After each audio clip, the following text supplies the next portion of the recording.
Je vous invite maintenant à demeurer des nôtres pour qu'on puisse voir ensemble ce qui est disponible pour les propriétaires sur notre site internet apq.org, l'outil donc qu'on propose pour leur permettre de bien calculer leurs augmentations de loyer en 2012. Il y a donc ici un fichier Excel où en cliquant donc sur le lien, je serai en mesure de télécharger le fichier. Ce que j'ai déjà fait ici pour nous. Et donc, c'est un fichier Excel, tout simplement. Pourquoi cette plateforme-là? D'abord parce que le propriétaire est en mesure de l'utiliser. Les gens connaissent bien le fonctionnement d'Excel. Et ensuite, parce qu'on est en mesure de conserver les données par immeuble. Donc, je suis en mesure d'enregistrer le fichier sous différents noms. Dépendamment des immeubles, pour me permettre de conserver le fichier et possiblement de faire des tests sur certaines dépenses avant de prendre des décisions pour faire les travaux. Donc, c'est un outil pour les propriétaires auquel on a apporté certaines modifications cette année. Vous voyez qu'il y a plusieurs onglets, donc accueil, calcul d'augmentation, avis d'augmentation et réponse. Et donc, notre fichier va permettre cette année, il permet en fait, si on le remplit ensemble, va permettre de faire une fusion, de calculer l'augmentation de loyer et de déterminer la date à laquelle l'avis peut être envoyé. Donc ici, si je mets mon nom par exemple, ici, et je peux mettre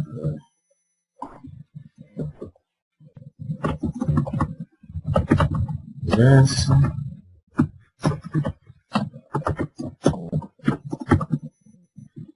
Donc ici, on invite à écrire la durée du bail. On va faire comme un exemple avec une durée de 12 mois où le bail se termine le 30 juin 2012. Et le nom du propriétaire, on va mettre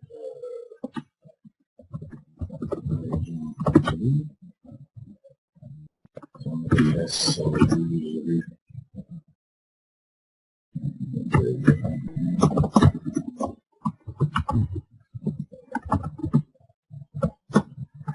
mettre le code postal du Père Noël et comme numéro de téléphone, tiens, je vais mettre le numéro de téléphone du bureau.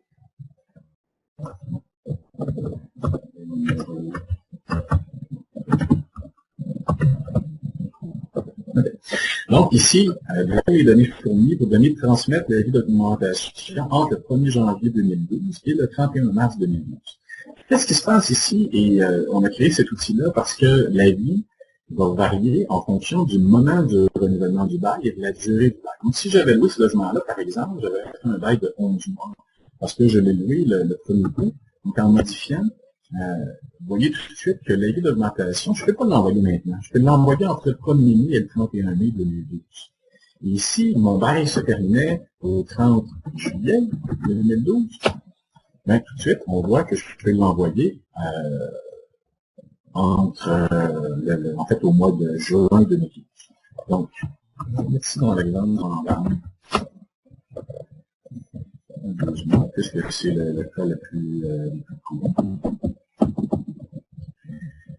Et donc, dans le calcul d'augmentation de loyer, l'autre onglet juste ici, il va y avoir deux sections. Pourquoi deux sections? Parce que dans la zone grise, on a ce qu'on appelle la section raisonnable. C'est donc la section où vous êtes en mesure, comme propriétaire, de faire varier les chiffres en fonction de ce que vous estimez qui doit être augmentation pour vous permettre de donner un service de qualité à vos locataires.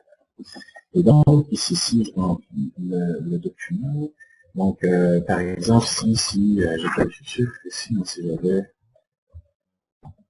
1000 $, je m'occuper 0, et ici, j'ai 100 $, donc, occupé par le locataire. Et là, je remplis tout simplement le calcul, donc mes taxes. Donc ici, je présume que j'ai le bon montant de taxes. Et on voit que pour les taxes, c'est vraiment la différence d'une année moins l'autre année. Pour les taxes scolaires,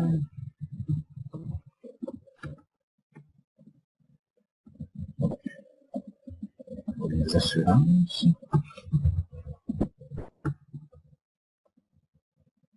ici, bon, si c'est un immeuble qui est chauffé à l'électricité au gaz ou au mazout, j'aurai les différentes dépenses à l'entrée. Ici, pour les fins de discussion, disons que ça m'a coûté 500 $ de publicité pour l'espace commun. Et en termes d'entretien, ici, je vais pouvoir mettre 500 $. En termes de services, ici, je n'en mettrai pas parce que des services sont souvent, si je m'en fais une dépense dans un immeuble petit comme j'ai choisi ici. Les réparations majeures relatives à tout l'immeuble. Donc ici, je vais utiliser, disons que j'ai mis 6 000 $ de faveur. Ça me donne donc le taux d'augmentation. Si j'avais des travaux majeurs dans ce logement-là particulièrement, donc je n'ai pas fait une salle de bain, c'est ici que je les inscrirais. J'écris le montant du loyer, donc si je prends le montant du loyer moyen au Québec, 684 $, je m'inscris ici. Et voilà, j'aurai mon calcul d'augmentation de loyer, donc les deux onglets. J'aurai mon augmentation de loyer qui serait de 22 $. Et on peut rapidement aller jouer ici, donc j'ai pas de travaux majeurs. J'aurai une augmentation de loyer de 17 $. 2,58%. Donc, on voit rapidement l'impact des travaux majeurs là, qui n'est pas suffisant. Et ici, dans cette section-là, je pourrais, moi, valider que mes dépenses au niveau de certains travaux, ma variation est plus élevée. Et donc, je peux ici illustrer le taux qui est là pour mettre le taux que je désire comme propriétaire. Et donc, voir la différence entre ce que j'estime comme un taux raisonnable, qui serait, dans le cas de cet immeuble-là, avec mon calcul, et les chiffres qui sont mentionnés de 5,5, 5,49%, et de voir, entre les deux, trouver un terrain d'entente avec notre locataire. Si je clique sur l'onglet avis d'augmentation, j'aurai donc la fusion qui s'est déjà effectuée. Et donc, je peux imprimer cet avis et le faire parvenir à mon locataire. Et j'ai également la réponse. Je peux ou non joindre une réponse à une notification ouverte. Et ici, je pourrais l'imprimer tout simplement pour me permettre d'expédier le tout à mon locataire et de simplifier la réponse. Et donc, voilà pour ce qui est de l'outil de calcul. Je vous remercie. Ça complète notre présentation pour aujourd'hui. Donc, n'hésitez pas à communiquer avec nous pour de plus amples informations au 1-888-382-9670. Visitez notre site internet à apq.org. Et pour toute question, mon nom est Martin Bissier. Vous pouvez me téléphoner au poste 201. Merci. Au plaisir.